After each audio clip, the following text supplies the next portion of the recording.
കുറച്ചധികം ദിവസങ്ങളായിട്ട് ഇങ്ങനെ വിചാരിക്കുന്ന കാര്യമായിട്ടോ ഈ മുളകൊക്കെ ഒന്ന് പൊട്ടിച്ച് വെക്കാനും കാരണം ഒക്കെ പഴുത്ത് തുടങ്ങിയിട്ടുണ്ടായിരുന്നു, വിത്തായി തുടങ്ങിയിട്ടുണ്ടായിരുന്നു. അപ്പോൾ ഇന്ന് എന്തായാലും രാവിലെ തന്നെ നമ്മൾ ഈ പണിക്കാണ് ഇറങ്ങിയിട്ടുള്ളത്. നമ്മുടെ മുളക് ശേഖരം അതിൻ്റെ അകത്തുള്ള മുളകുകളൊക്കെ പറിച്ച് എടുത്ത് വയ്ക്കുക.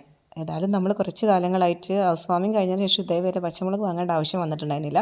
ഇങ്ങനെ വെറൈറ്റി ആയിട്ടുള്ള ഒരുപാട് മുളക് തൈകളുണ്ട്. അതിൻ്റെ അകത്തുനിന്ന് പല വെറൈറ്റികളും അത്യാവശ്യം 4-5 തരം വെറൈറ്റി മുളകുകളുണ്ട് കേട്ടോ. അപ്പോൾ ഇന്ന് അതൊക്കെ ഒന്ന് പറിച്ച് എടുക്കാമെന്ന് വിചാരിച്ചു. നമ്മുടെ ജിമിക്കി മുളകിൻ്റെത് വിത്ത് ഒറ്റൊന്നും ഉണ്ടായിരുന്നുള്ളൂ, അത് നമ്മളൊന്ന് കയ്യിൽ നിന്ന് പോയിട്ടുണ്ടായിരുന്നു. മാഷാ അല്ലാഹ് നമുക്കതിപ്പോൾ കിട്ടി. ഞാൻ വിത്തിട്ടതിൽ ഒരു തൈ എനിക്ക് കിട്ടിയിട്ടുണ്ട്, മുളച്ച് കിട്ടിയിട്ടുണ്ട്. ഇനി അതൊന്ന് വലുതായി കിട്ടിയിട്ട് വേണം അതിനൊന്ന് വലുതാക്കി എടുക്കാൻ വേണ്ടിയിട്ട്. പിന്നെ നമ്മളെ ബജി മുളക്, ഇത് നമ്മൾ ഇന്ന് ഫ്രൈ ചെയ്യാനാണ് കേട്ടോ. മുളക് ബജി ഉണ്ടാക്കാൻ വേണ്ടിയിട്ടാണ് ഞാൻ എടുക്കുന്നത്. ബാക്കിയുള്ള മുളകുകളൊക്കെ ഇന്ന് പറിച്ച് കാണാൻ പോവാണ്. ഇത് നമ്മൾ മുല്ലമൊട്ട് അല്ലെങ്കിൽ വെള്ളക്കാന്താരി എന്ന് പറയും. ഒരു ശരിക്കും ഒരു മുല്ലമൊട്ടിൻ്റെ പോലെ തന്നെയാണ്. അപ്പോൾ വെള്ളക്കാന്താരി എന്നാണ് ഞാൻ യൂട്യൂബിലൊക്കെ നോക്കിയപ്പോൾ കണ്ടത്. എന്തായാലും അപ്പോൾ അതാണ് മുഴുവൻ പഴുത്തിരിക്കുന്നത്. അപ്പോൾ അതൊക്കെ ഇങ്ങനെ പൊട്ടിച്ചു.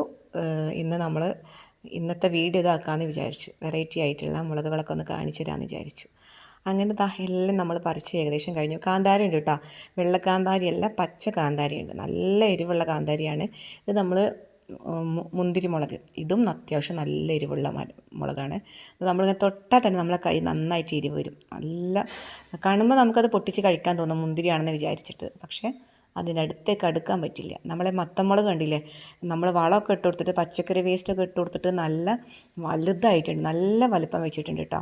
പിന്നെ നമ്മുടെ വയലറ്റ് മുളക്, ഇത് തൈ നശിക്കാനായി തോന്നുന്നു കണ്ടിട്ട്, മുരടിപ്പൊക്കെ വന്നിട്ടുണ്ട്.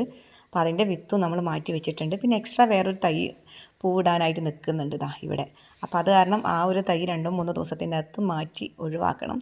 പിന്നെ നമ്മുടെ കൃഷിത്തോട്ടത്തിലെ റെഡ് ലേഡിയും സ്റ്റാർ ഫ്രൂട്ടും പിന്നെ നമ്മളെ കറിവേപ്പും തൈയൊക്കെയാണ്. ഇതാണ് എൻ്റെ കുഞ്ഞു സ്ഥലം. ഈ സ്ഥലത്താണ് ഞാൻ എല്ലാം ചെയ്യുന്നത്. ഞാൻ പറഞ്ഞിട്ടുണ്ടായിരുന്നു കഴിഞ്ഞ വീഡിയോയിൽ സ്റ്റാർ ഫ്രൂട്ട് പൂവിട്ടതും 1 വർഷമായിട്ടുള്ളൂ നമ്മളെ പൂവിട്ട്. അപ്പോൾ ഇത് കാണുമ്പോഴുള്ളൊരു സന്തോഷമൊക്കെ ഞാൻ കഴിഞ്ഞ വീഡിയോയിൽ ഷെയർ ചെയ്തിട്ടുണ്ടായിരുന്നു.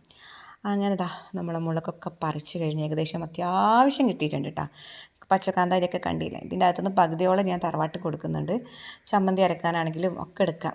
അപ്പോൾ നമ്മളെ ബജി മുളകൊക്കെ പാടെ ഇനി അത് വിശദീകരിച്ച് ഓരോ സെക്ഷനാക്കിയിട്ട് മോളെ പരിപാടിയായിട്ടത് ഇനി സെക്ഷനാക്കി കാണിക്കുന്നുണ്ട്. ഓരോ ഏതൊക്കെ വെറൈറ്റികളുണ്ടെന്ന് കാണാൻ വേണ്ടി നമ്മളെ മത്തമുളക്, ബജി മുളക്, പിന്നെ നമ്മളെ മുന്തിരി മുളക്, കാന്താരി, മുല്ലമൊട്ട്, വയലറ്റ് മുളക് 6-7 തരം ഉണ്ട്. ഇപ്പോൾ 6 ആയിട്ടുള്ളൂ. 7ാമത്തെ നമ്മൾ ഇതാണ് ജിമിക്കി കമ്മലാണ്. അത് ഇപ്പോൾ തൈ വന്നിട്ടേ ഉള്ളൂ. കുറേ പേര് വിത്ത് ചോദിച്ചു.